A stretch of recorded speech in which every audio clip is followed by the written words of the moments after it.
It used to be that summer school was something for students in danger of being held back. For the past 6 years, the approach to summer learning in Boston has been more inclusive, serving a wider range of students at different locations with an eye to college and careers. To tell us about a new study on the summer learning programs are the Executive Director of Boston After School and Beyond, Chris Smith, and the Director of Partnerships with the Boston Public Schools at Benjamin Franklin Institute of Technology, Charlie Cremens. Thank you very much for being with us.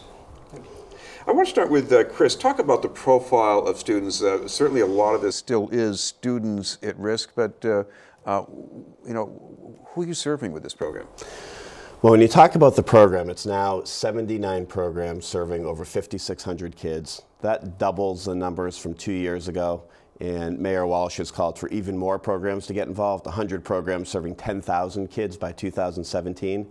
But this summer, when you look at the profile, 52% were boys, 48% girls, 30% were English language learners. And many of these programs were serving schools that would be qualified in one way or another as low performing. So there's a dedicated effort to get the kids who really need this into these environments where they might not otherwise go without this type of program.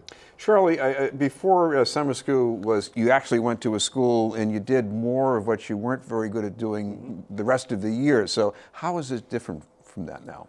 We put together a dynamic weekly schedule in partnership with Private Industry Council, Benjamin Franklin Institute of Technology, also worked with Freedom House and Diamond Educators, and we had 56 students come to campus, and in the mornings they'd go to work, a paid internship, and then they'd have an hour break, have lunch, then they'd come to Benjamin Franklin's campus and engage in college classes or MCAS prep, and they were paid throughout this.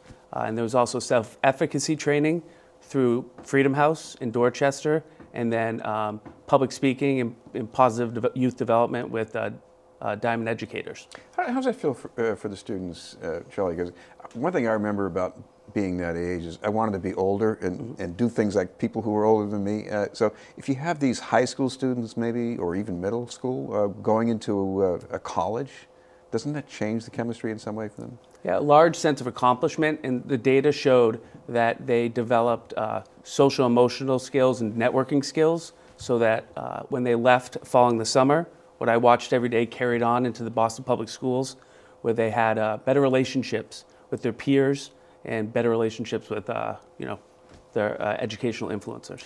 Chris, what about your survey results here? These are not the typical English math scores, but you were looking at some other things. And what did you see? Yeah, we know that summer learning has an effect on school year academic performance. A study last year by RAND showed a significant advantage, particularly in math, for kids who went through this type of summer programming.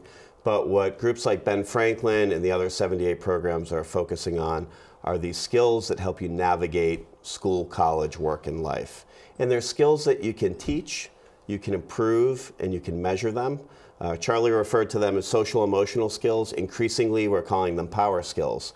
And they're things that you really can only learn by practicing: perseverance, critical thinking, developing healthy relationships, and self-management. And this is what we do before the program. It's a deliberate intention. It's our deliberate intention to improve these skills. So we provide training and we measure them. Charlie, talk about some of the schools these kids are going to. I mean, Jeremiah Burke, Boston English, or I should say English High now. English High.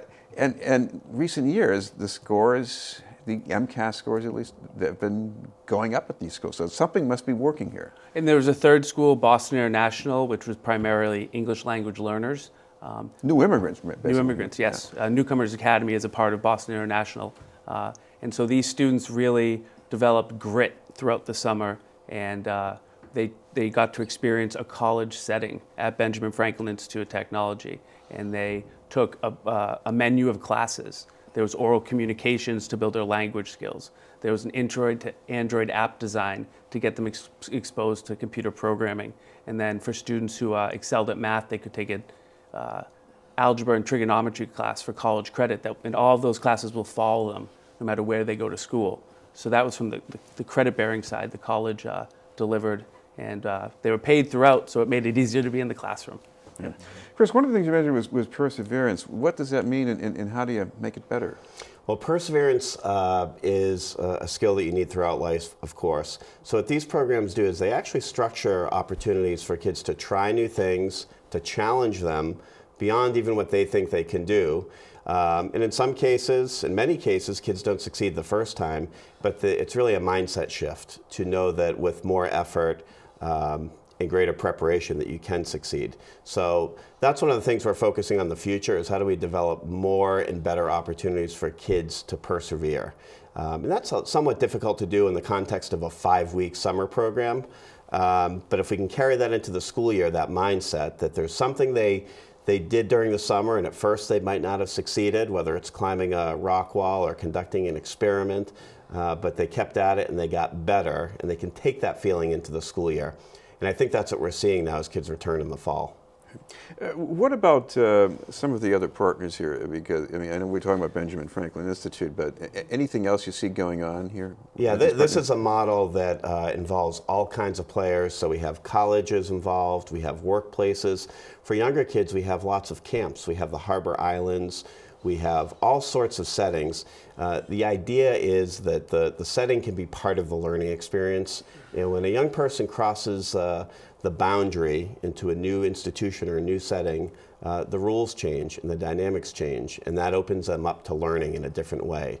And so we see more opportunity for growth in that area with museums and others. We're happy that the zoo joined this year, so we have some great natural and cultural learning environments to immerse kids in. Charlie, what does this do to change things for Benjamin Franklin Institute of Technology? I mean, you're trying to serve a wider array of students, and I guess this has maybe allowed you to broaden your profile along those lines? Definitely. We work in partnership with these schools throughout the school year, exposing them to the major mix we have at Benjamin Franklin, and we have a real unique major mix. Career pathways in fields where engineering, technology, and STEM are important to society right now, and they're high-paying jobs out of a 2-year associate degree. And so students are really gaining exposure to classes they may not get exposed to throughout the school year. Chris, anything you would want to do better with these programs? Yeah, there's one area where I think we struggle as a community of programs, and that's something young people tell us, and that's opportunities for choice, leadership, and autonomy. And you might argue that middle schoolers and teenagers never get enough choice and autonomy, but the programs are actually taking that feedback quite seriously and talking to one another about how to build that into their offerings. Because when you offer kids more choice and autonomy and chances to lead, you engage them more deeply in their own learning. And the effects of that should live beyond the duration of any single summer program. That bounces me off of one of my unpleasant memories as a BPS parent, is that education in the classroom was normally a passive thing for students. You were steered through something and you were a receptacle for information.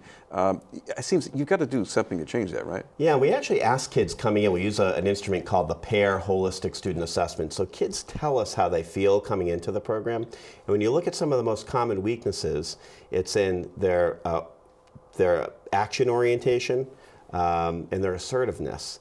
And so when you think of the kids emerging at the end of the summer with a sense of purpose and agency, that they can take steps that help control their own movement forward, that's a huge outcome in these programs. And as you've identified, that's something you often notice when kids appear to be disengaged.